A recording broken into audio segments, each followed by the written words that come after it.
What's going on, everybody? You know what time it is. It's Wednesday, the best day of the week, because that means it's time for No Huddle Necessary. As you can see, I am not in my typical setting. A little bit on vacation here. Still wanted to come out here, make sure I get you guys some content. Make sure you guys have a show to watch because, like I said, it's one of my favorite days of the week because we get to do this. And I'm super excited about all of the guests that we have on today. Got some familiar faces, got a new face, new to the Nuts and Bolts Sports family.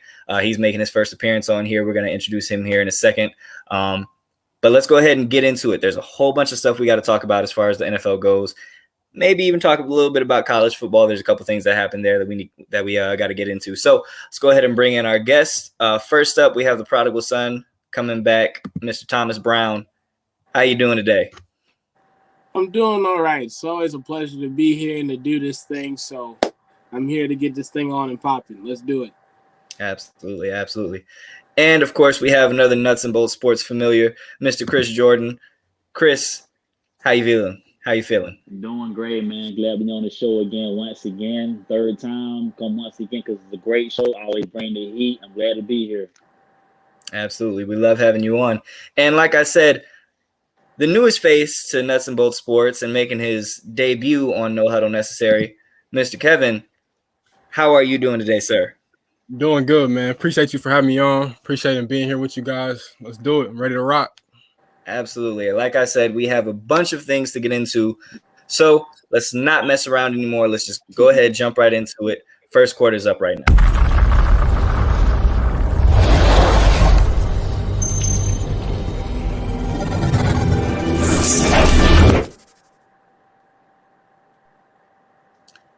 Okay, so first quarter, I want to talk about the Rams.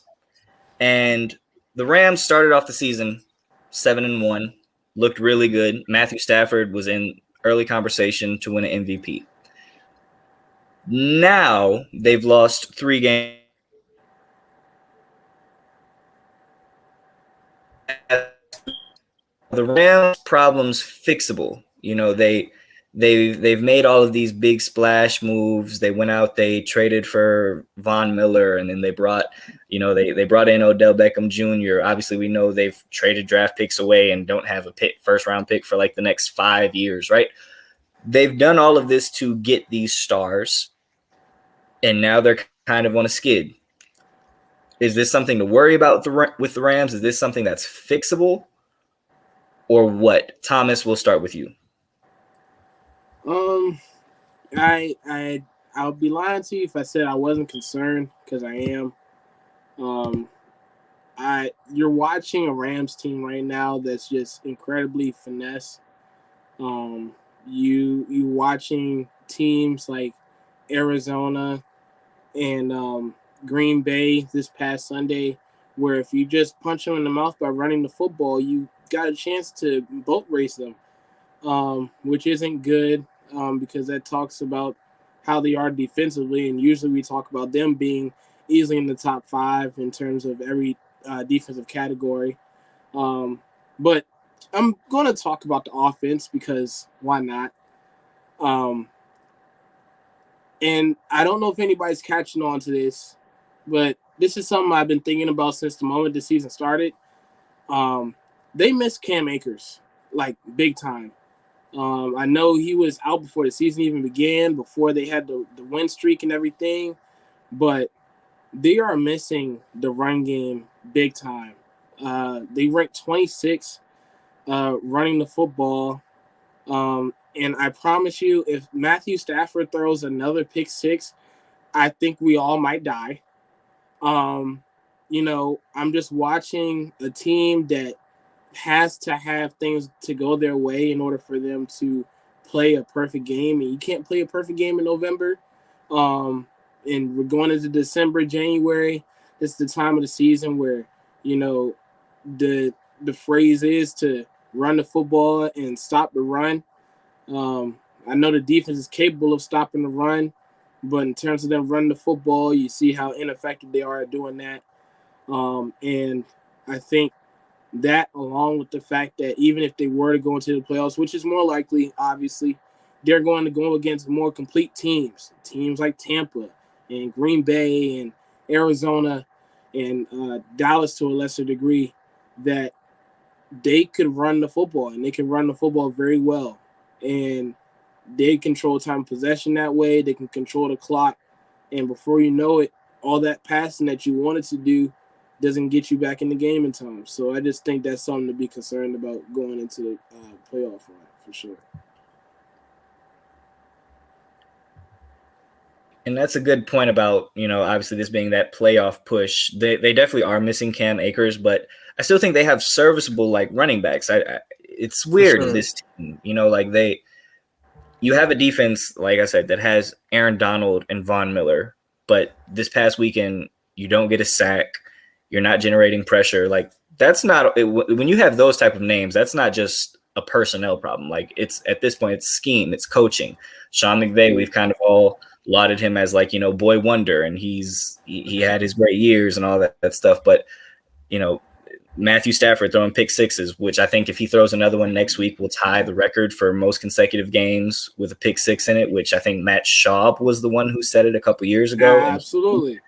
Yeah. So there's a lot of things going on there, but this is time for the playoffs. Chris, are these problems fixable? What's going on with the Rams? How do we feel about them as we get ready for this playoff push?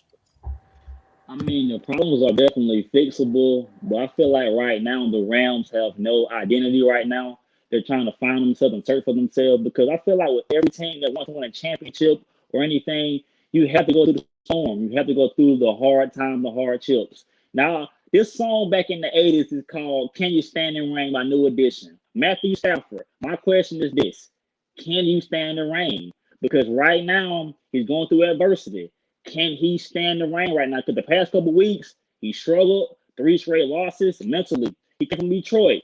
He always lost there. Now he's in LA. All eyes are on him. So can he stand the rain right now? Because Matthew Stafford, the past couple weeks, he dropped the ball. And I feel like he is the savior that they needed. Jared Goff is gone now. They traded for him. You are here, Matthew Stafford. It's time to put the big boy pants on and play ball and win some games, because there's no excuse. He is the quarterback. He's the leader.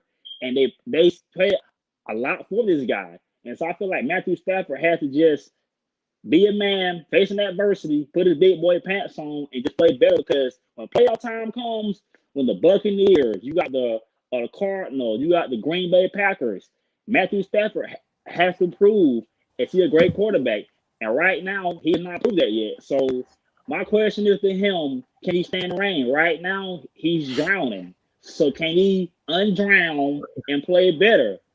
A new edition. Shout out to y'all, man. Bravo. All righty. A little bit of technical, some internet issues over here connection wise, but that is a really good point. The whole thing about Matthew Stafford, that was kind of the question with him coming to LA. It was, all right, Matthew, you got to pass because you spent your entire career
Okay.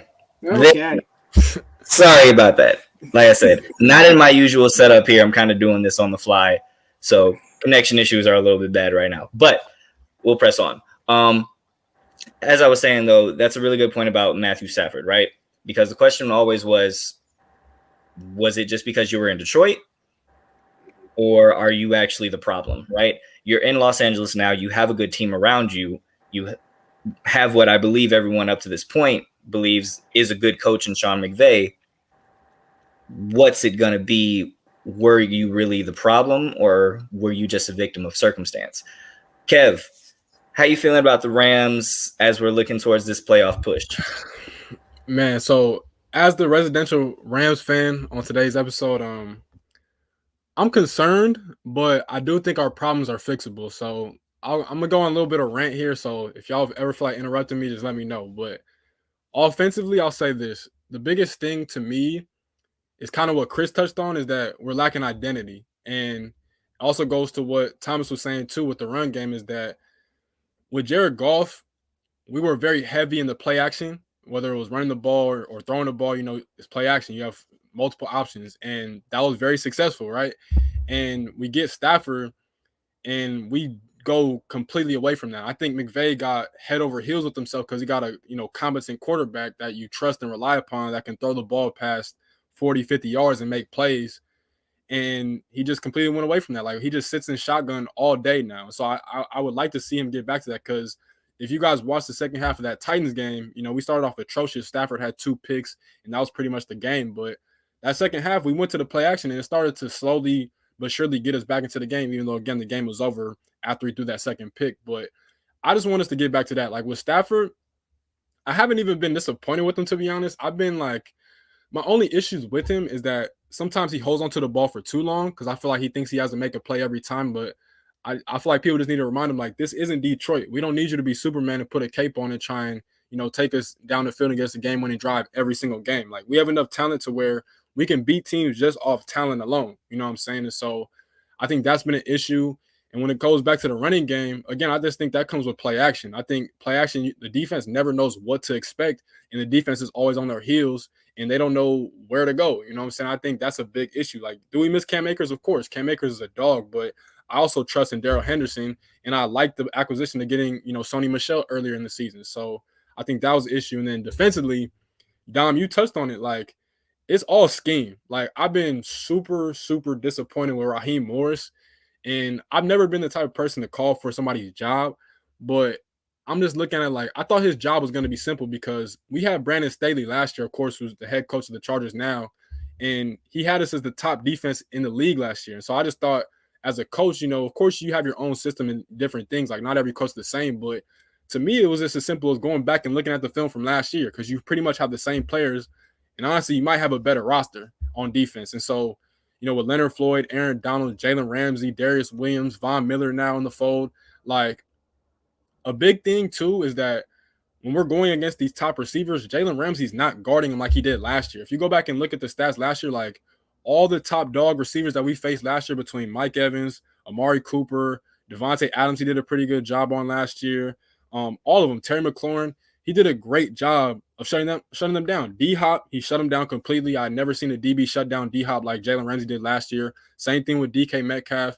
He was going crazy. And this year, I'm watching him, like, he's not even doing that. Like, he guarded Devontae Adams a little bit this past Sunday, but it wasn't enough for my liking. You know what I'm saying? Like, a lot of Devontae's biggest receptions came on our third best DB guarding him in Dante Dion. I'm just thinking, like, Rodgers is going to go to Devontae Adams every time. The whole planet knows Aaron Rodgers is going to go to Devontae, and yet we still have our third best DB on him. So I've been very disappointed with the scheme. I think it's been way too much zone. Literally, even when we were winning early in the season, like when we went to Indianapolis and beat the Colts, and then when we beat the Buccaneers at home, Brady had like 400, almost 500 yards without Antonio Brown, and Carson Wentz had a pretty good game. Like, I think he had like 300, close to 400 yards too. So, like, I just been disappointed, because it's like, to me, we have the best DB in the league in Jalen Ramsey, and we gave him $100 million, but, like, we're playing him in the star position. I understand it to a certain extent, but when you got a top dog on the other side of the field for the opposing team's offense, Jalen Ramsey should be guarding him. If they have a D-Hop, he should be guarding him. If they have a Mike Evans, he should be guarding him. If they have a Devontae Adams, for the most part, he should be guarding him. So I just been disappointed with the scheme. But offensively, I'm not too worried. I just think we need to get back to that play action that had us successful for the past 2 years. So defensively is honestly where I have my most concerns because all this zone coverage to me is just not working. Yeah, like I said, it's the scheme. Like I said, when you have that many talented players, like you have two players who are probably the best at their position in the NFL on the defensive side of the ball with Aaron Donald and Jalen Ramsey. There's no reason that defense shouldn't be creating turnovers. There's no reason you shouldn't be able to generate sacks. So scheme is definitely a problem. Matthew Stafford does there's a lot of things, and like I said, I do think these problems are fixable for the Rams. I don't think that this is like a situation where it's all falling apart and there's no light at the end of the tunnel. And also, for as much as this 3-game skid, has looked, they're still 7-4. That's what I want to say too. Yeah. If memory serves me, they're 5th in the NFC right now, and only a game and a half behind the Cardinals. Yeah. So the division is still very much intact. They could still turn this around, win out the rest of the season, go 13-4, right, and have the number 1 seed in the NFC. So cause for concern, yes. Is it the end of the world? No. And can I say one more thing? Absolutely. The only reason I'm not overly concerned is because we've witnessed this year the Chiefs go through a skid. They look like they're fine now. We're witnessing the Cowboys go through a skid currently. I think they might be able to pull it out. We'll see. Of course, they're dealing with injuries with their receivers, and then Buffalo went through a skid too. So it's just I just think it's part of the game. You're not always going to be on win streaks. Give it some time. Again, it definitely is cause for some concern, like you said, but we'll see how I think the next 4 weeks is going to be.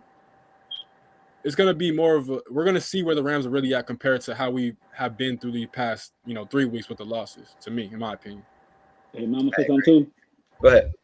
I would say, Close, how much does the loss of Robert Woods hurt the Rams? And you're a Rams fan, asking you. Man, yeah, that's a huge loss. I'm not gonna lie to you. Troy Aikman says it all the time. If you ever hear Troy Aikman call a Rams game, he's always praising him because Robert Woods is really a big piece of what we do when it comes to blocking. He's super reliable. When Cooper Kupp is not having a great game, Robert Woods is right there to be that dude for us. And I'm expecting big things from OBJ too. I don't think OBJ is cooked or anything like people think he is. He had a big touchdown, but that's a big loss for us. I'm not gonna lie, but because he just knows the system the back of his hand. You know what I'm saying? But I mean, I think we'll be fine. I think we have enough to cover that up, but that is a big loss. I'm not gonna lie to you. I'm not gonna sit here and act like losing Robert Woods is just an average loss. No, that's a huge loss for what we do. Absolutely. All right. Enough about the Rams. Let's actually move on to one of their division rivals in the second quarter.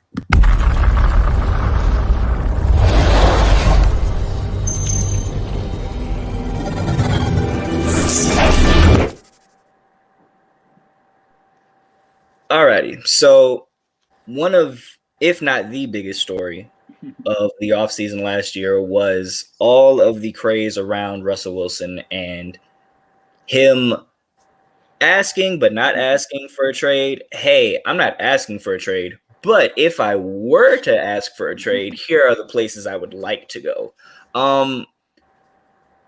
That, mind you, came off a season where they had made the playoffs. The Rams are 3-8 right now. They're not making the playoffs. They're probably not going to win out. They probably won't win more than 6 games this year. Pete Carroll and Russell Wilson, very clearly, I think that they do have respect for each other, and I do think that they like each other as people. But from a philosophy standpoint, Russell Wilson feels like Pete Carroll does not allow him to excel and doesn't put him in situations to kind of be put on that pedestal and put in that spotlight where, it's always been talked about how Russell Wilson has never received an MVP vote. Part of that has been because of the style of offenses that he's been in while in Seattle. Pete Carroll obviously feels like, no, we need to run the ball and play great defense. Granted, the Seahawks haven't played great defense since Cam Chancellor was there, but that's another conversation. It's interesting, right? And so I think that we start with how much the Seahawks are struggling. We have to really start looking at the question, Is this Russell Wilson's last year in Seattle? Chris, we'll start with you.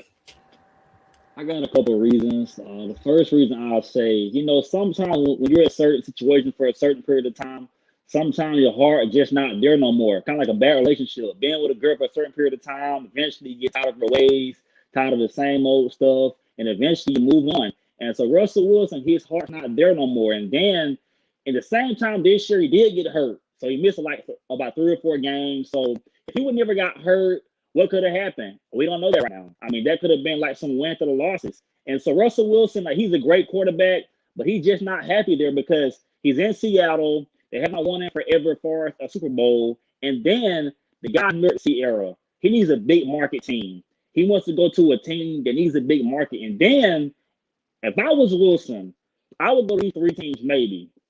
New York Giants, New York, big market, a lot of talent over there, need a quarterback. Daniel Jones is not it. The Pittsburgh Steelers, Big Ben on his last leg. He's washed up over the hill. And maybe the Dolphins. I mean, Tua is pretty good. But let's be real. Tua is not Russell Wilson.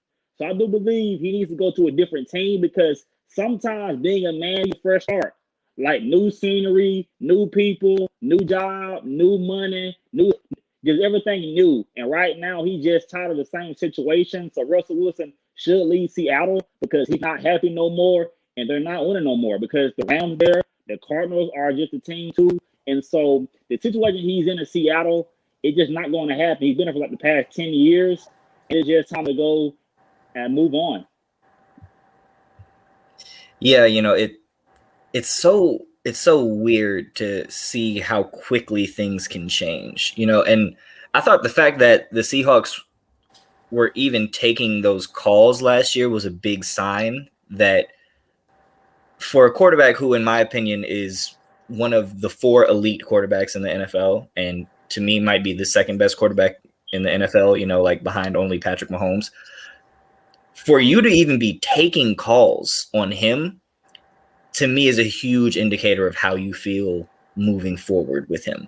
That, yes, it's going to take a lot, but it also says we're not completely opposed to the idea of life without Russell Wilson. Bonus points to you, Chris, for bringing up the Steelers, because as a Steeler fan, I want nothing more than to have Russell Wilson. Listen, I'll do the Los Angeles approach. Take our next 10 first-round picks. I don't care about them. Give me Russell Wilson. But I do think it's interesting, and some of the places that you named do make a lot of sense. Kev, is this Russell Wilson's last year in Seattle? I'm gonna say yes. Like Chris said, I just think this relationship has ran its course. I think, honestly, like Pete Carroll to me hasn't been good when it comes to evolving his system. I think it's way too simple. It's way too basic on both ends of the ball, both sides of the ball. And they just look like a finished product. Like, in another thing too is that the Seahawks organization has unfairly put all the weight and pressure onto Russell Wilson's shoulders. Like, he is literally everything for that entire organization. Like, what is the Seahawks without Russell Wilson? Honestly, just the Legion of Boom. But after that, it's Russ. And they've been relying on Russ to be, like I just mentioned, Superman for this entire organization by literally carrying him. Like, we seen without him for how many games it was when he was dealing with that thumb injury, they just look like nothing. Like, they just look like a subpar football team. But when he's there, they're able to compete in every single game. But now it's just like, to me, the schemes aren't with modern day football. I just think he's tired of having to carry a franchise. I think, Chris made some good destinations. I think Cleveland will be a good one because I think they're tired of Baker Mayfield. I think the Denver Broncos is an underrated one. I think they have the weapons. They're just a young team. I think a veteran quarterback like that would be perfect for them. But it's ran its course. That's really all it's come down to. They haven't put the right talent around them. I know it's hard to, get guys to want to come to Seattle, but they haven't drafted that well either. Like, Chris Carson's cool, but he's always hurt. They had KJ Wright, who was honestly KJ Wright was a more important defensive player to that team than Jamal Adams is. And they just let him go for nothing. You know what I'm saying? Like, Bobby Wagner's been there forever, but Bobby Wagner's only one player. Like, he's an all-time great. He's one of the greatest linebackers to ever do it, but no one man has ever really carried a defense by themselves. You know what I'm saying? It's a team game. It's the ultimate team game at that. So, Yeah, I truly believe this is it for Russ, man. I think he's tired of it. I think he wants to go to a place where he feels like he doesn't have to do necessarily everything. He wants to go to a place where he knows when he's off the field, he has a reliable defense that can get stops and he can come back on and put points on the board. So I do firmly believe that this will be his last season in Seattle, which is crazy, but I think his time has ran its course. Yeah, that point about the offense with Russ, and I've said this to a couple people now. Watch Seattle and tell me what type of offense they run. You can't do it. No. You know why? Because their offensive scheme is literally, hey, Russ, go out there and save us. Make a play. Russ, here's the ball, go make a play. Like that's literally their entire offense. Like they don't run a spread. They're not a West Coast style offense. They're not a zone run. Like you don't know what type of offense they run because their offense literally is just, hey, if we're not handing the ball off to a running back, Russ, go out there and do something spectacular. And to Russ's credit, it's kind of worked for the majority of his career, right? Like that's how good he is. Those destinations that you brought up are interesting, especially with Cleveland. That's another topic that it's not on for today. Maybe we'll have it next week because that is an interesting one with what Cleveland's going to do with Baker. As far as Denver, I like the fit, but I think and I've said this, I've been pretty heavy on and bullish on this one. I think Aaron Rodgers to the Denver Broncos is basically a done deal after this season. Like as soon as the season is over, I think Aaron Rodgers is on his way to Denver, and like that's why they're not even worried about the quarterback situation right now. But yeah, it's interesting. And then, like you said, with the defense, Bobby Wagner is incredible. He's phenomenal. But like you said, he is one person. Jamal Adams needs to realize that he plays safety and not middle linebacker. That's his main problem. You know, Jamal Adams, and I get it. He is a thumper. He absolutely is someone who comes down, lays the wood. He enjoys knocking people out, and I love that. Right? I'm a guy who actually likes defense. Like I actually hate the direction the league is going in because I feel like it's super soft. There's too many points being scored. I like games that are like 13-6, right? Like I enjoy those type of games. I know I'm in the minority there, but Jamal Adams needs to kind of really get that in his head that you play in the secondary. And yes, you help out and run, and that's great, but you're a safety, not a linebacker. There are other responsibilities you have. Thomas, is this Russ's last year? It seems like we're all kind of on the same page that this is his last year in Seattle. Is there any chance at all, Russell Wilson is back in Seattle next year? I see how you phrased the question because you were kind of hoping that I'll be the hopeful romantic. But he's gone. I'll just take it from the standpoint that when you give anybody too much power, they're doomed to mess anything up. The Seahawks gave Pete Carroll too much power, gave him too much control in terms of drafting, in terms of trades, in terms of personnel. And that's screwed a lot of what's going on in Seattle right now. But just for the sake of Russell Wilson right now, can y'all recall the last time the offensive line has protected Russell Wilson? I'll wait. Can't find a year, can you? Because they never do. We're talking about an offensive line this year alone has given up 35 sacks. And then, you know, my thing is Russ never has help. When he does has help, is this thing called a running game. And last time I checked, Russell Wilson can't play two positions. He plays one. So the fact that Alex Collins is their team leader in rushing with 395 yards is crazy to me. The offense is outdated. Pete Carroll is outdated. I'm starting to think more and more that I watch him coach. He's overrated as a coach now. I think most of his success is because of Russell Wilson. And I think that when you have Russ in a predicament like this is actually a great opportunity for him.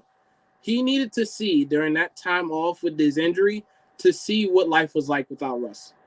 And during that time, the team knew for sure, look, like, we could fake it until we make it all we want to, but we need Russ.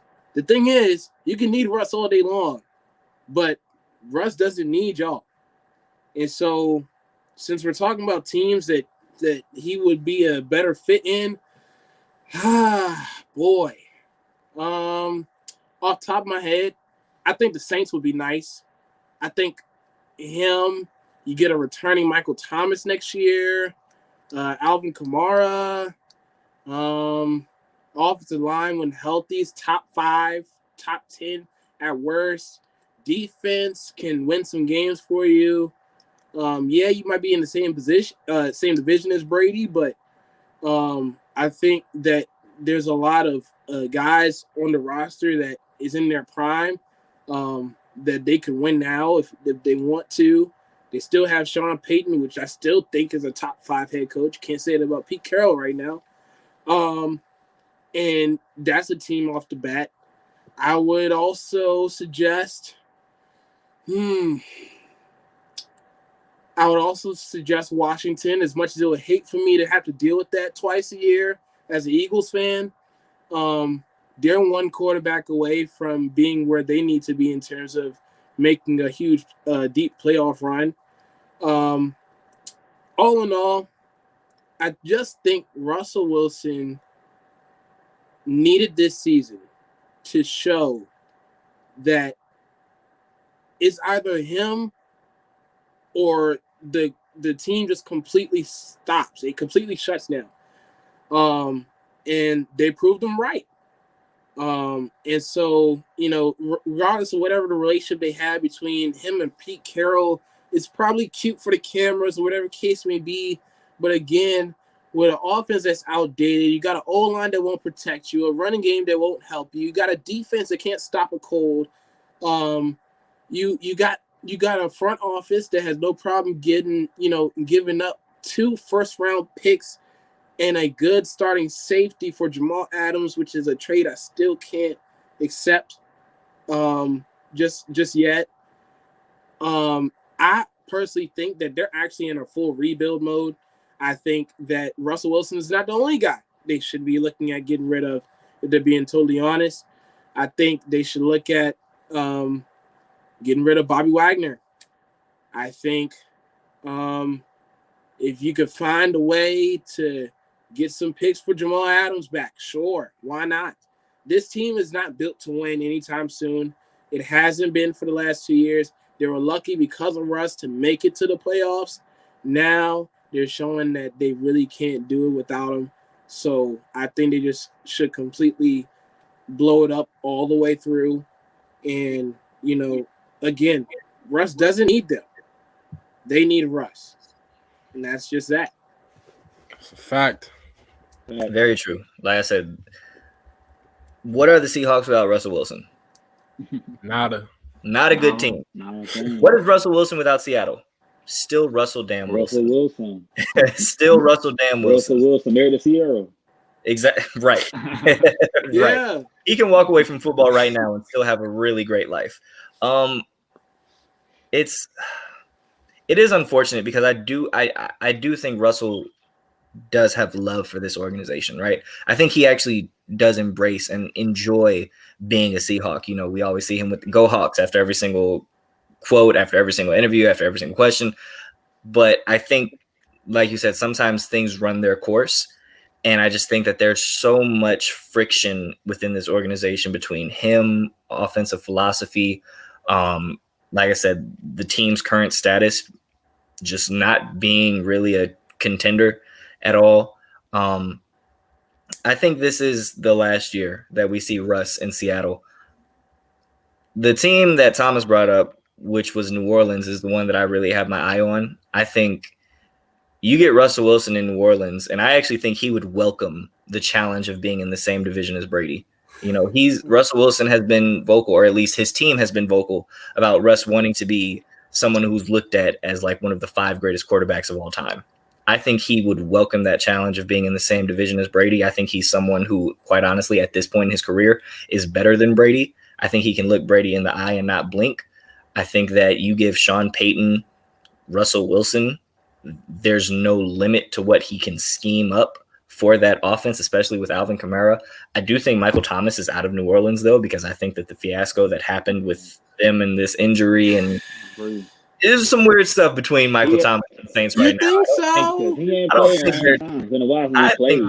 I think Michael Thomas has played his last game as a Saint. I think they're moving on from him, especially with the way wide receivers are coming out of college now. Like, guys are so pro ready and talented coming out of college, like immediately and making impacts. Like we've seen it the last couple of years. Justin Jefferson, Jamar Chase. Friendly reminder just to Thomas Brown that the Philadelphia Eagles drafted Jalen Reagor ahead of Justin Jefferson. But man, don't do him like that. He man. had to do that. He had to do that. We were scaring, man. Jalen Reagor dropped a game-winning touchdown this past Sunday. I wanted to remain calm this entire show, and you gave me arguably one of the worst nightmares an Eagles fan can think of. Not only to have that happen once, but twice. But twice. You know, I've never seen. Oh my God! I will never forget this. I've never seen a team celebrate the team ahead of them draft pick. Like the Minnesota Vikings literally saw, like when they cut to the Minnesota War Room, when the Philadelphia Eagles drafted Jalen Reagor instead of Jefferson, the Vikings War Room started jumping up and down cheering because they knew the mistake the Eagles just made. I've never seen that before.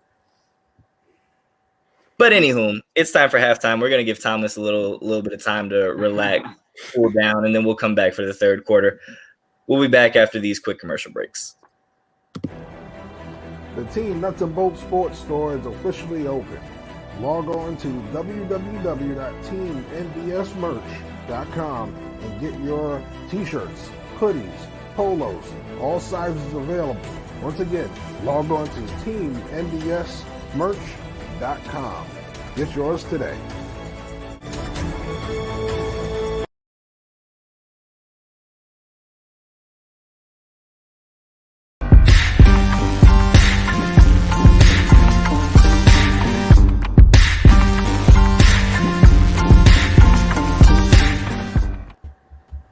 And we are back.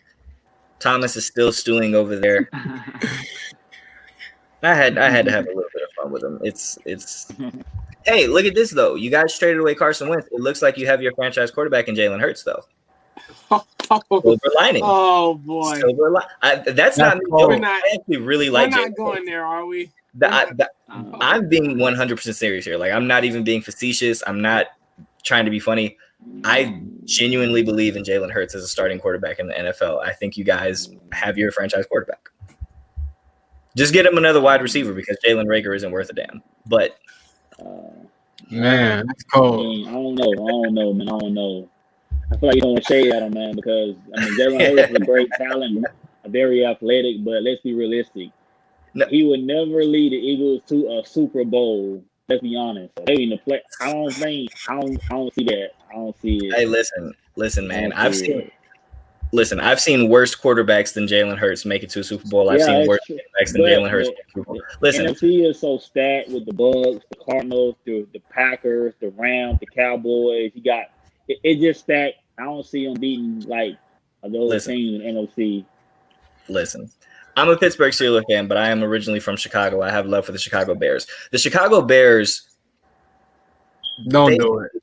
Rex Grossman led the Chicago Bears to a Super Bowl. So he did it. He did it anyway. That's true. They have probably a great defense too, a great defense and a great run game. Thomas, I think you're not giving Jalen Hurts enough credit. I think you're in a better position than you actually realize. No, but Hurts is not the issue for me. Not at all. It's the guy that precedes him, called the head coach. I have questions about. Good point. A conversation for another day. But in this third quarter, we're actually going to talk about another Alabama QB. So let's go ahead and get to him down there in Miami. Third quarter.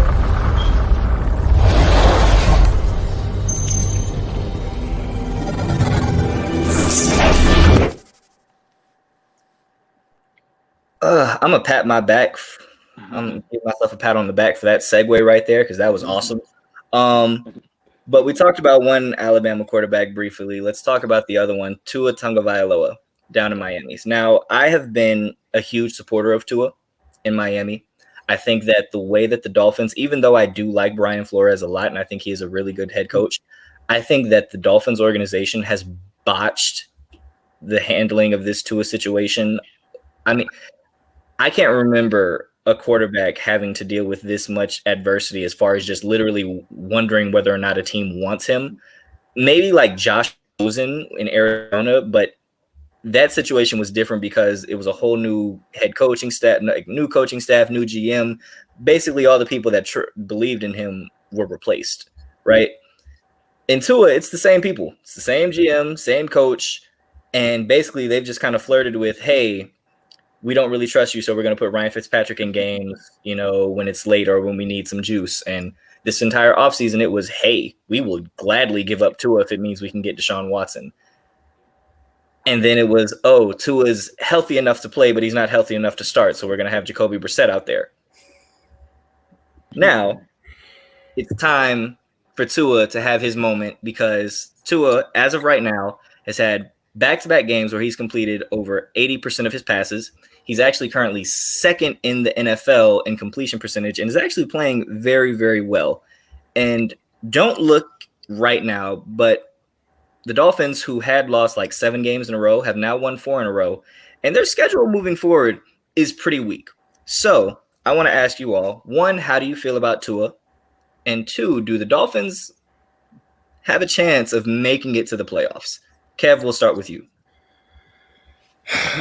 I don't think they make the playoffs. I mean, even though you said they got a pretty light schedule that they should handle, but I want to go back and touch on your point about, you giving praise to Tua because I agree wholeheartedly, man. Like all the noise about him potentially getting traded and the team not wanting him, the franchise not believing in him, and he's kind of just went about his business and handled it like a real pro, and I respect the hell out of him for that. Like I've never been a big Tua fan.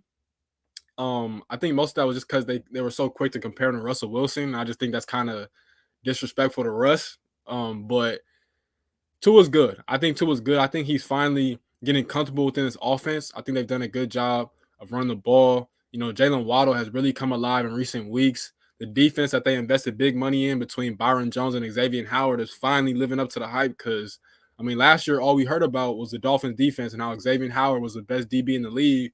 And then for a good portion of this season, we didn't hear anything about him. But now they're starting to finally come around. They haven't played the best offenses, the Jets, the Panthers, and, the Ravens was kind of like probably the ugliest football game I ever watched. Well, I think that was a Thursday night game, if I'm not mistaken. But they'll have a chance to make the playoffs. I'm not going to say they are because you look at their division, and the AFC is kind of wide open right now in a sense. I think Buffalo's going to get things going back in the right direction. I think, you got the Patriots are probably the hottest team in all of football right now. There's a few other teams out there in the AFC not in that division, but they're going to have a shot at it. I like Brian Flores. I'm starting to come around on Tua. I don't think he's as bad as people think he is, but I also don't think, for supporters that he's as good as people think he is, if that makes sense. But they're going to have a shot at it. I'm going to say no, but I wouldn't be surprised if they did either. Yeah, I think basically people were going out there and calling him left-handed Drew Brees for a little bit, and that I'm pretty sure turned some people off from him. But I want to just read to you guys the remaining schedule for the Dolphins, because in my opinion, they're favored in their next 3 games. They play the Giants next week. That should be a win. They have a bye week after that. Then they play the Jets. That should be a win. They play the Saints, who we don't know if it's going to be Trevor Siemian or Taysom Hill taking snaps at quarterback. That should be a win. They play the Titans, who currently don't have Derrick Henry. And then you finish the season off against the Patriots, who the Patriots could have the number 1 seed in the AFC. They might be resting starters that week. It's conceivable that the Dolphins can win out. So, Chris, I bring it back to you. How do you feel about Tua, and can the Dolphins make the playoffs? Man, like you read my mind because I have the list right here as well about the team they playing. But I will say this, though. I feel like these days, so many franchises, they want a quarterback to be ready so fast. Like it's like they want microwave success. I feel like like a franchise or life. Sometimes things take a process. You got to take your time because Tua, I've been saying he's not a bad quarterback. Tua's main problem is durability. The guy's always hurt. But like far as the process, Tua's a good quarterback. It just sometimes it just takes time for things to happen great over a period of time because Team B Day wants you to be great from day one. From every quarterback, they're not going to be great from day one. Sometimes you got to just train, mentor. You got to just take your time and see how got developed over time and whatnot. But I feel like Tua, he's a good quarterback. But I'm just saying, if Deshaun Watson called the Miami Dolphins right now, or something happened, he says Miami's my interest, take me to Miami, I would trade Tua because Tua's good, but he's not Deshaun Watson. Call it how it is. Deshaun Watson, he's a top 5 talent. He's the real deal Holyfield. Tua's good, but let's be realistic, people. Tua is never going to be the top 5 talent in the NFL. I call it how I see it. He's a good quarterback, but he ain't Deshaun Watson. He ain't Russell Wilson. He ain't Tom Brady. He ain't a Drew Brees. He's not that guy. He's a good quarterback, yes. And then the AFC East. The Bills are 7-4. The Patriots are 8-4. The Dolphins would not make the playoffs because they have a weak schedule. Yes, I understand that. But it's just a team that they have on their schedule. And then, in my opinion, I feel like the Titans going to beat them. I do feel like that. I feel like the Patriots, I feel like what teams shouldn't do, I would not rest my starter for last week because sometimes, the wild card season sometimes is the week after that. Sometimes the rest of your players can lead to rust, slow starts. So I would play my starters to keep that rhythm flowing. But I do think the Dolphins are a good team, going in the right direction. But overall, I think that the Dolphins will not make the playoffs. They'll be close. But overall, I just don't think they'll make the playoffs. And then Tua, all I'm saying is, if I was a GM, y'all cannot tell me y'all would not trade Deshaun Watson in a heartbeat. Be realistic, not. If y'all think Tua better than Deshaun Watson, y'all should leave the show right now. Leave the show right now. Go home, take a walk, take a drink, talk to a girl or something. I don't know. Leave your house, take some time to just to get drug tested because he's not better than Deshaun Watson, Russell Wilson. Be realistic. Now, Dom, will you trade? Now, if Deshaun Watson want to come to Miami, what you gonna do? Be realistic. What you gonna do? Yeah, no. Absolutely. Like I said, absolutely. I'm making that trade. But if I'm the Dolphins, I'm also not publicly basically telling the world, hey, we would take that trade in a heartbeat. Exactly. That's a conversation that you need to keep behind closed doors. I think that's the only problem with that. It was the fact that they were parading Tua around. It's just like, hey, if you want Tua and you're going to give us Deshaun Watson, we'll take it. Like, we'll give you 3 first-round picks, Tua, Xavier Howard, give us Deshaun Watson. Tua can basically kick rocks. And I feel like they just mishandled him. Thomas, who do you like better, Tua or Jalen Hurts? You're just not going to stop, are you? Okay. All right, here's the deal.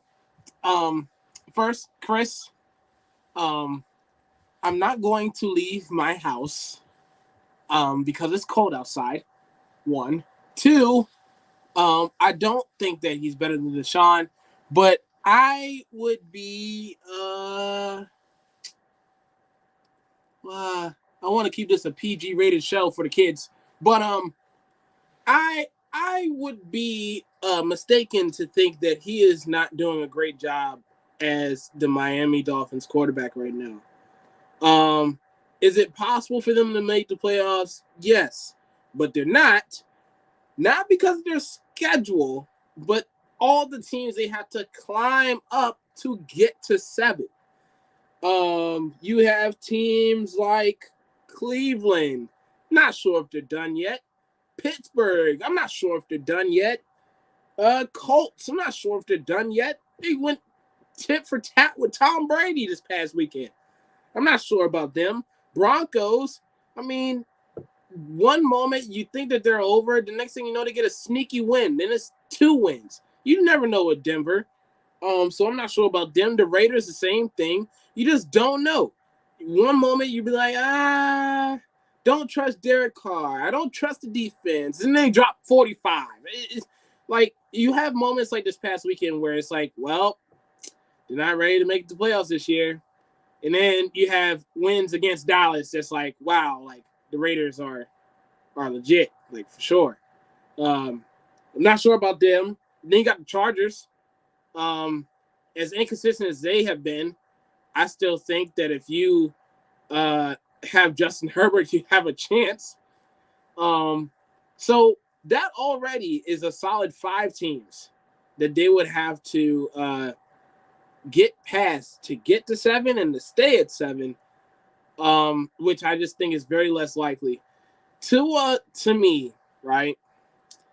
I always saw him as a guy that, by the way, I have profound respect for, because if anybody were in Tua's shoes right now, they probably would have said everything that was in their mind, out of their mind, into the microphone.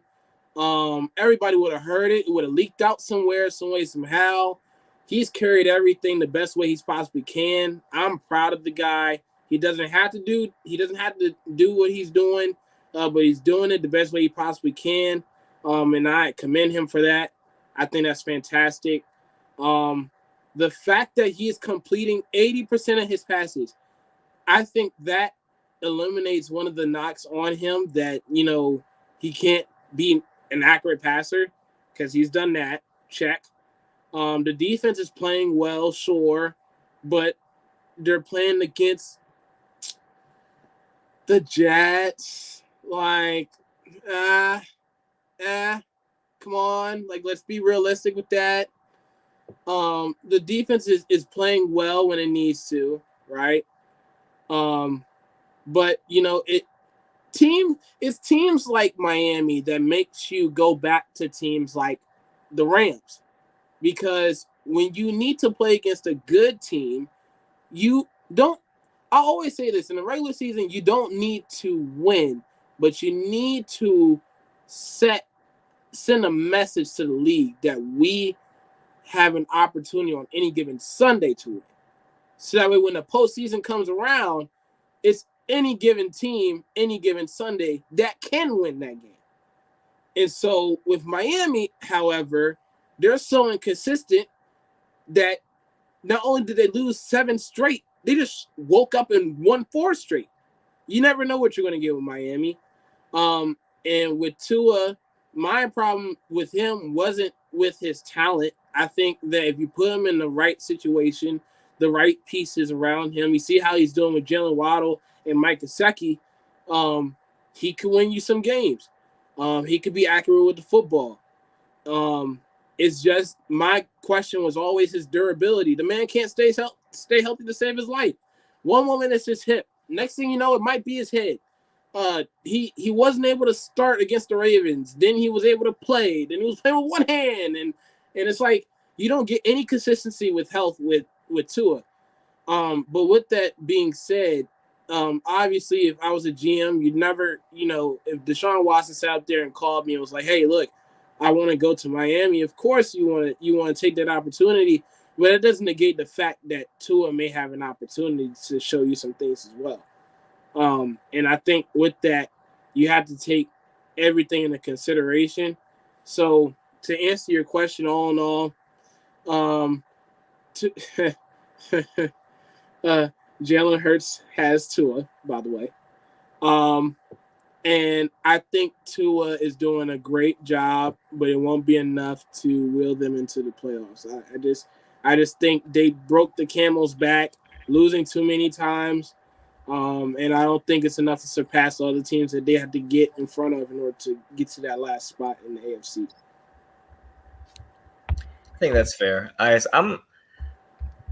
think this team is finally starting to get back to the team that they were last year, especially defensively. That's been the main thing for them. But I like Tua. Like I said, I think his mental fortitude is incredible. To be able to handle everything and still go out there and perform well. Because like if if reports would have started coming out this year that Tua basically was like, yeah, no, this is BS. I want out of here, or I want to trade. I don't think any of us really would have batted an eye at it or would have been like, oh, who does this kid think he is? Like, I think we all would have been like, yeah, no, we totally get it. Like, the Dolphins have done nothing to show that they're really committed to you or that they even really want you or believe in you. So for him to have been able to internalize that, keep it in-house, not let his frustrations spill over, and now have this team in a position where they're winning games.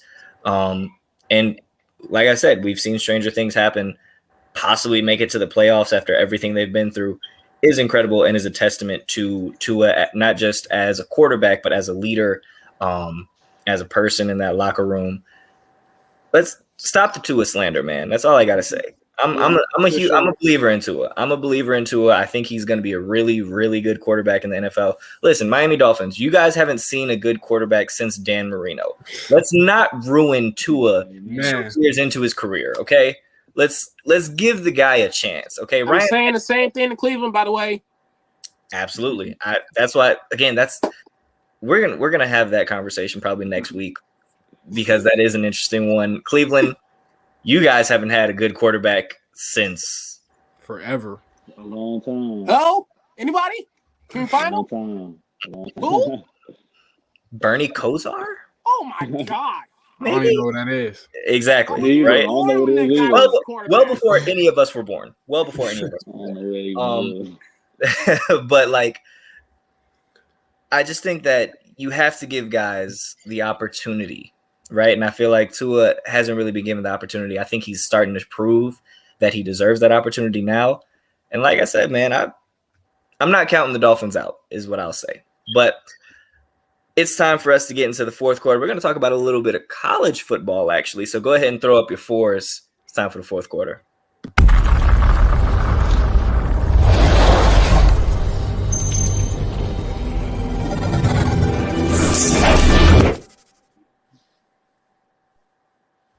Alrighty, so like I said, we usually stick to the NFL, but crazy week in college football. Obviously, two huge names switched organizations. Lincoln Riley left Oklahoma to take the USC job in a stunning move, and then Brian Kelly, former head coach of Notre Dame, is going down to LSU. I want to ask you all, what are your thoughts on the move and which one was more, surprising to you? Which move surprised you more? And then also, like I said, just how do you think the two will do at their new locations? Thomas, we'll start with you. So here's the deal. I think college football is great when the right brands are in a winning culture. Like, for example, college basketball is not the same if Duke is losing. The NFL wasn't the same for the last couple of years when the Patriots weren't winning. I know we didn't like them to win, but to know for sure that they were in the AFC Championship game every single year, that is great for networks. It's just great for everybody involved. With college football, it's the same thing. Lincoln Riley, for sure, going to USC, taking the USC head coaching job, surprises me because for like 4 years straight now, we were talking about this man taking a head coaching job in the NFL. He kept downgrading it, didn't want to do it. And everybody would always question him, like what? Like, it's the NFL, like, you might end up doing well and and everything like that. And he just kept knocking it, like, no, like, I'm not going to do that. I'm good in Oklahoma and Oklahoma's treating me well. And then to hear that he's going to USC, I think it's great for college football. I think, you give them next year, it's gonna take some time for them to get some recruitments together and start getting up there in the recruiting class for sure. But year 2, year 3 of Lincoln Riley at USC, I promise you, I wouldn't be surprised if they end up being in the college football playoff. Wouldn't surprise me. He went from being in the SEC to the Pac-12. Let's just be honest. Your biggest competition went from Saban to Oregon. So I look at it from that standpoint, and it's like, would you rather, you want to be in the best position to succeed, and sometimes that involves competition as well. And so I think, he having this opportunity for him to grow that program, to turn them back into their winning ways, like we used to enjoy them to be. I think it's fantastic for college football. I think you'll get more people to watch college football now because it's Southern California. California already got everything else. You got to be relevant to be in California. Rams, you got Aaron Donald and Jalen Ramsey and Matt Stafford. You got the Lakers. You got LeBron. You got AD. Golden State. Steph, Clay, Draymond. A lot of stars in order for you to remain relevant in the state of California, let alone in any league. So I think that move was huge. And I think it's just great for college football. And I definitely think he's deserved it. He's definitely done a great job. And, all those Oklahoma players that's giving them a little bit of a hard time, I get it. But he's brought y'all a little bit of success as well. So I just want y'all to take that into consideration. That's all. Good job. Okay. I have my thoughts on Lincoln Riley going to USC, but I'm going to wait until you guys finish. Kev, which one was more surprising, and how do you think these guys will do at their new locations? Yeah, I gotta agree with Thomas. I think Lincoln Riley going to USC was way more surprising because I don't ever think that was a possibility until literally the day it happened, it was announced. And sticking with that, I think he's gonna have a lot of success. Like Thomas hit on pretty much everything for me. Like being from SoCal, I think it's better when USC football is relevant. It's good for the college football landscape. It's just like if Miami was back, if Florida State was back, if like Auburn was back to a top tier program, like it's just good. And I've been saying that college football needs that. They need more parity because I'm tired of seeing Alabama and Clemson and Ohio State. Like it needs more balance. The scale's got to be shifted a little bit. So I think he's gonna have a lot of success because you look around, like the starting quarterback from Clemson is from Southern California. Starting quarterback for Ohio State is from Southern California. Starting quarterback for Bama from Southern California. Same thing with Ole Miss and Matt Corral. So like it's so much talent in California that Lincoln Riley is one of the best recruiters out. He probably is the best recruiter out, and all he has to do is really recruit California kids. And I think once he has success, he's going to get the Florida kids, the same thing with the Texas kids, Louisiana, all the good states that produce the top tier football players. And it's only up from here. Like a lot of people are kind of concerned with the defense because obviously, Oklahoma didn't really have that much success on the defensive side of the ball, but I think that's going to come because you look at Oregon, Kayvon Thibodeau, who's projected to be the number 1 pick in next year's draft, is from right here in South Central LA. So like it's a lot of talent in California. A big reason USC hasn't been successful is because they let all these in-state recruits go and they've gone to other places and they thrived. And I don't blame them because what has USC been for the past few years? Nothing. They produce, some receivers, but outside of that, it just hasn't been good. So I just think this is good for college football. And when it comes to Brian Kelly, I don't know. It's not the greatest fit for me. I'm going to be honest with you guys. Like, yes, he deserves a lot of credit for what he did at Notre Dame. He had a lot of success at Notre Dame. I think that was a perfect job for him. It's kind of like more under the radar. I mean, it's Notre Dame, but it's not LSU. You know what I'm saying? LSU, I was talking about this earlier. Like, he's from Massachusetts. Like, he doesn't even fit the identity of LSU. You know what I'm saying? Baton Rouge, like, they need a dude that's from the South. That's why I like Ed Ogeron. Of course, they had to go their separate ways with that situation, but Ed O literally embodied everything that Louisiana is. And I think LSU needs a dude like that. And Brian Kelly's just not. He's from Massachusetts, like I just stated. And so I don't know. I think he should be okay, but I don't think he's gonna be like a presence in the SEC. I just don't see it, me personally. But that move is whatever to me. But I'm really ecstatic for what Lincoln Riley's about to bring to USC, man. I just think that's great for the college football game. Yeah, no, that Go Tigers is definitely not going to hit the same when Brian Kelly says it. You know, Edo had that. Not at all. No, like Ed Orgeron just had that great voice for it. Yeah, you know, kind of sounded sure. like that. Sounded like an old cartoon kind of frog stuck in his throat, like Go Tigers, right? Like I love it. Go Tigers. Loved Ed Orgeron. Granted, he was doing some wild stuff off the field apparently, so we're not gonna touch on that because. But anywho, Chris, we come to you, and then like I said, I'll give my closing remarks. Well, first off, which move was more surprising? Yeah, which move was more surprising, and how do you think the guys will do at their new settings? First off, I can tell Kev live in California. I just can tell he's from LA.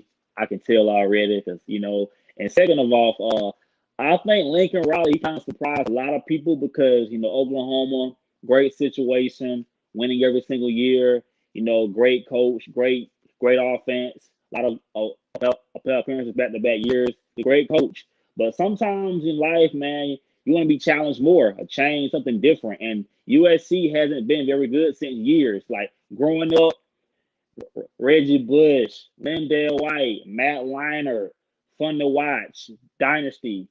Great team, and like past couple years, like USC just has not been that destination. Being in La with all the sunshine, the palm trees, the beaches, the woman, everything and more, they should be relevant. And now with Lincoln Riley there, he's going to change that system, that program. Give them about 2 or 3 years, USC will be a relevant football team. And then sometimes you need to have that coach that relates to the players. And now being in Southern California, because they got some quarterbacks in LA.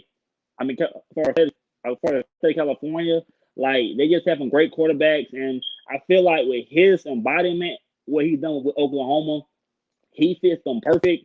USC is gonna make some noise. It was a great choice. At the same time, though, like it boils down to this: Oklahoma or LA. I mean, it ain't hard to me. It's Los Angeles. It's La. I mean, everything is more.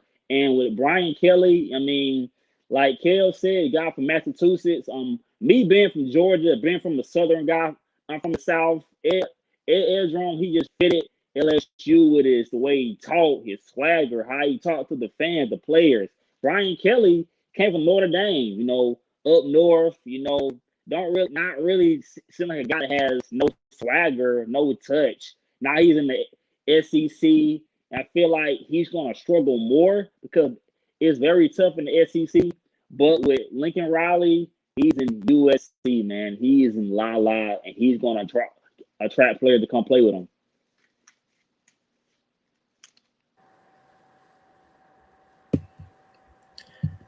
All righty. Quick question about Brian Kelly. How many times do you think Brian Kelly has had gumbo in his life? Zero. You think he's ever had jambalaya? No. Maybe jambalaya. Gumbo, no. You think he knows about dirty rice?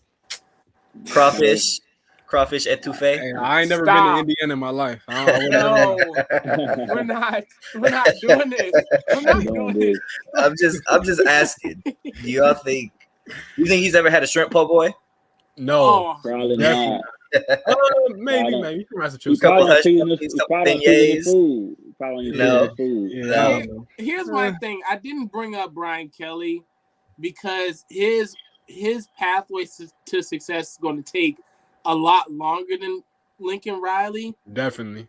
Because of the transition and because of where he's going to. If he was going to the ACC where all you had to do was do it Clemson, great. Yeah. You're going to the SEC. Bama, Georgia, Ohio State, like, like teams after teams are going to be like in the top 5 every single week. You got to contend with that, or else you will be erased from calamity altogether. Mhm. So And I will say, yeah. I'm sorry. Go ahead, Chris. I will say this though. I know Kev said something about parity. I feel like this season we've seen that because teams like Cincinnati, Michigan, and Georgia is like a different team in the playoffs. So I feel like we have got parity this year. Now Bama's Bama, but I feel like we've got that this year with teams that don't really make the playoff or they're in the mix this year. So I feel like college football has done that job this year. Okay. Y'all ready for my rant? Yeah, Here we go. All right. Go ahead, man. Ooh, I've been waiting to get this off. Okay. Well, to answer the first question, which one surprised me more was Brian Kelly. Just because the fit seemed really random. His video about basically talking about Notre Dame, like Notre Dame was a stepping stone to go to LSU, shows you how much the SEC is like revered in college football and how how that job at LSU is looked at around like the nation. Like the fact that he was like, yeah, Notre Dame was a great stepping stone for me to get to LSU was wild because Notre Dame is one of the most like just historically great colleges and universities in college football, right? Now to Lincoln Riley. So Thomas, you brought up that Oklahoma was in the SEC. Oklahoma's not in the SEC yet. Yeah. And Lincoln Riley was a big opponent of Oklahoma going to the SEC. Do you know why? Because Lincoln Riley has done nothing but get his head busted open by SEC teams. This move, now granted, USC is giving him you want to talk about someone getting broken off. He's getting a great deal. They gave him everything except the keys to City Hall, right? Yeah. But this move is nothing but cowardice. Oklahoma was getting ready to move to the SEC, and he knew, I don't have Jalen Hurts, I don't have Baker Mayfield, I don't have Kyler Murray at quarterback. I got Spencer Rattler. I'm not going nowhere. I'm not achieving anything here at Oklahoma. So what does he do? I'm going to go to the Pac-12. Because of the Power 5 conferences, which one is the biggest joke? The Pac-12. I'm not going to go to the Big Ten. You think I'm going to go to the Big Ten and have to deal with Michigan and Ohio State? Michigan State? No. The SEC? We're supposed to be going to the SEC? Dude, the last time I played an SEC team was LSU in 2019, and Joe Burrow put up 62 points on my head. Yikes. 1-4 against SEC teams. So what does he do? I'm going to go to the Pac-12, where the only team I have to worry about is Oregon. You're at USC. That's great. And I think he's going to do – by the way, I think he's going to do a fantastic job at USC. He's a great coach.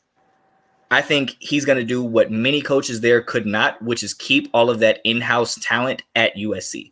Like I said, you look at like three or four of the top 5 or 6 Heisman candidates are from LA. He's going to be able to talk to those guys. He's going to be able to get those guys to play well. He's going to reinvigorate USC, and they're going to be a respectable a respectable university once again, and a respectable name in college football. But guess what's going to happen? He's still going to get his head busted open by SEC teams because he's deathly afraid of competition when it comes to the SEC. It's the reason he left Oklahoma, because Oklahoma was going to the SEC. It's the reason why he didn't take the LSU job, is because Lincoln Riley knows he has no chance against SEC teams. Because listen, I get it. I understand that there is a bias, but let's just be completely honest. The SEC is the best conference in college football, and it's really not close. I understand that there are some teams that are absolutely living off of the success of Alabama and Georgia. And I understand some of the people will be like, oh, well, it's just Georgia and Bama. Well, yeah, it's just Georgia and Bama. How many other teams in the nation do you really think can beat Georgia and Bama, though?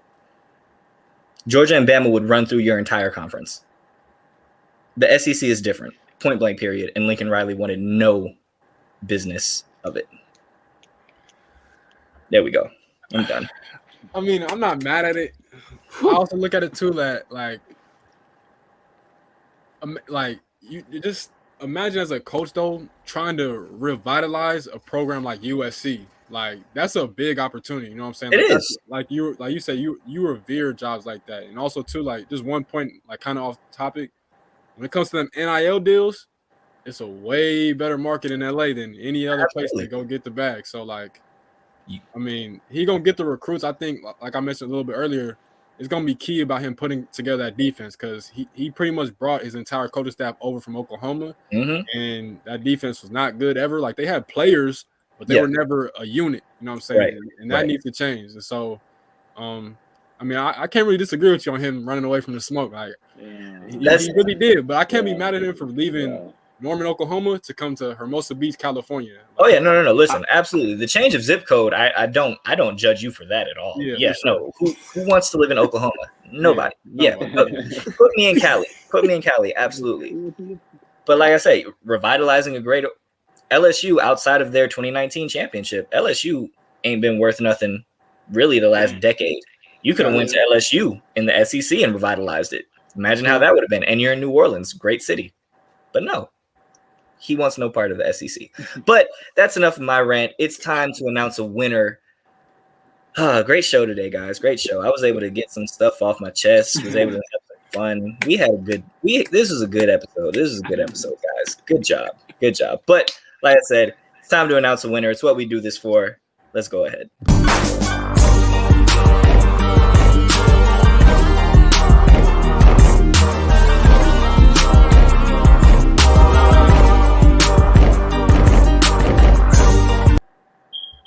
Alrighty, to quote Ricky Bobby, one of the greatest fictional characters of ever. I'm a huge Will Ferrell guy. If you ain't first, you're last. So just because you got sent to the back first today doesn't mean that you were in last place. It just means you weren't in first. So today we are actually going to say goodbye to Mr. Chris Jordan. First off, another great showing. Like I said, we love having you on. Didn't get the W today. Another great showing, though. Super happy to have you on. We'll bring you back later. But right now, we're getting a little closer to naming a winner.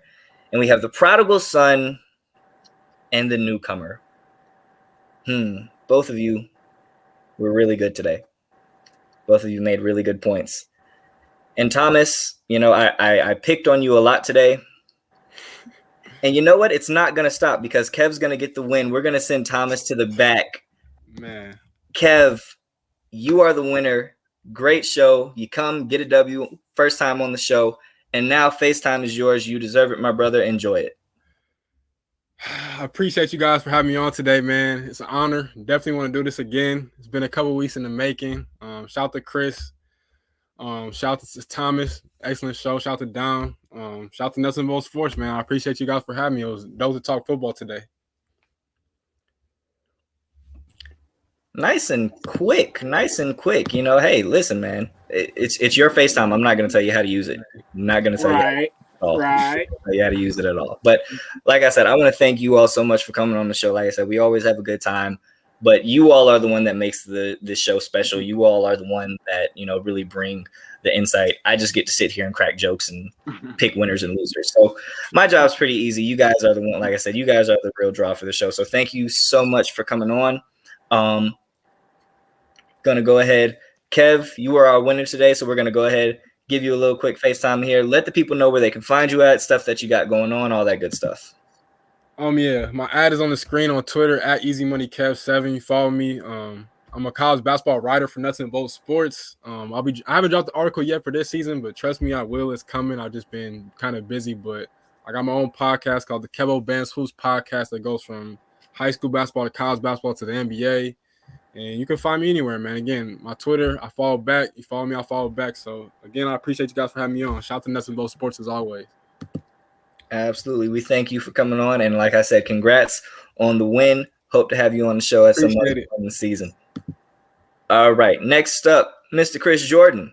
You got your own show that you do here. Let the people know what you got going on. Let the people know where they can find you at. People find me on IG, @TooSmooth_Chris. IG, shut up and listen. I bring guests on my show, shows and podcasts. I'm a writer of Nuts and Boat Sports. Proud to be on here. I had my man on last week, my man Dom. So just glad to be here. People, follow me, add me, share, subscribe. I love y'all people. I'm out. All right. Like I said, appreciate you. Like I said, enjoy having you on all the time. Thanks a bunch. Thomas, you took it on the shins today. I was a little mean to you today. I'm sorry. No need to apologize, man.